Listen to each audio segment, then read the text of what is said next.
Hello, I'm Daniel, and welcome to the Emunah Project. We here at the Emunah Project are continuing in our series of videos with respect to guidance and advice, education, inspiration, and in this case, explanation. I was having a discussion with a very perceptive young lady, and we were discussing the passage in Leviticus dealing with sacrifices for Tzaraas. This is a spiritual malady, a spiritual disorder. It doesn't have a physical source like actual leprosy. It comes from Lashon Hara and also elements of pride and arrogance, because someone who's spreading malicious gossip has pride and the arrogance that he's better than whoever he's gossiping about.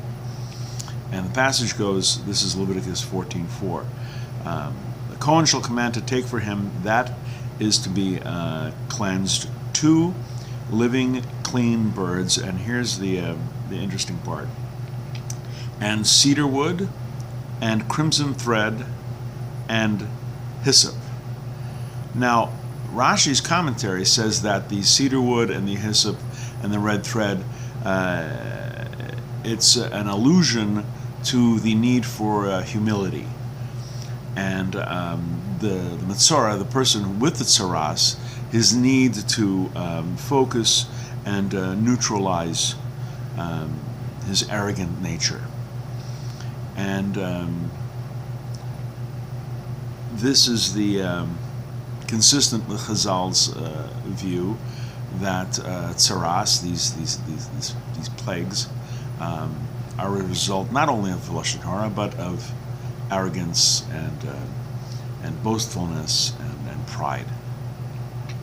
It was Harav Shimon Schwab who explains the significance of the cedar, the red thread, and the hyssop.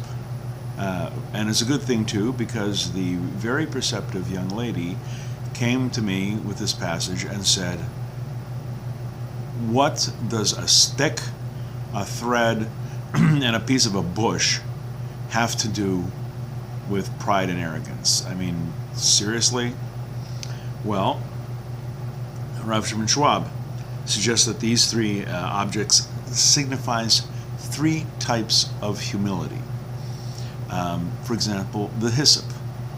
This is someone who feels he's completely insignificant.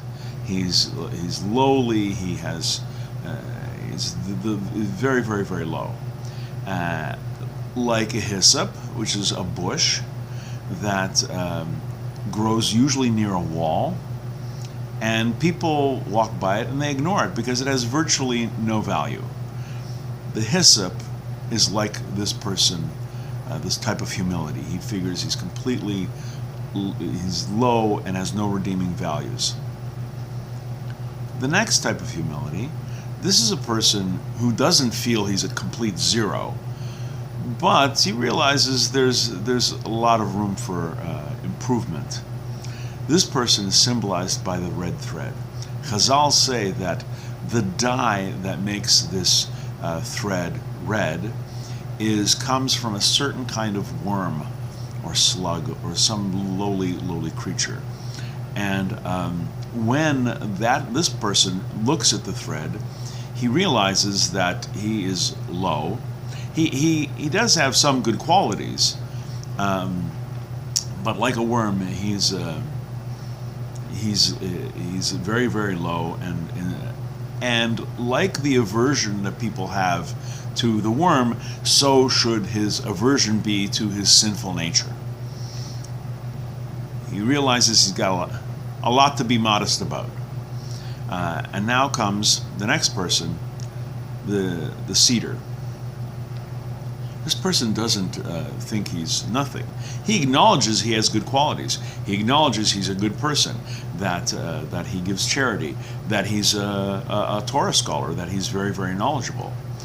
But he also appreciates that compared to the sages of yesteryear, compared to the Gedolim, the great people of the past,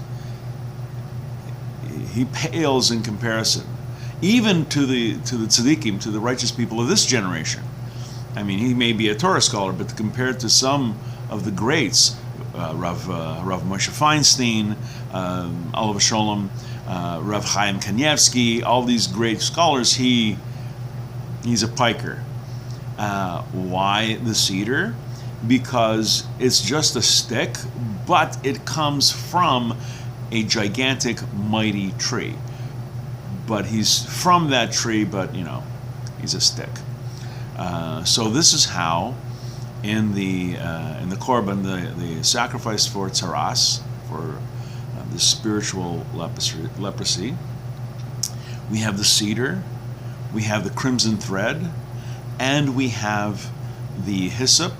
And this is how, according to Rav Shimon Schwab, this is how Chazal, Rashi say these elements prompt the Metzora, the person with the Tzaraas, to do tshuva and to reduce his haughty and prideful nature, which is one of the sources of Lashon Hara, the malicious gossip that brought about the Tzaraas in the first place.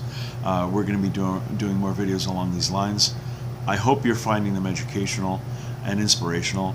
And until next time, on behalf of the Emunah Project, I'm Daniel, and thank you too much.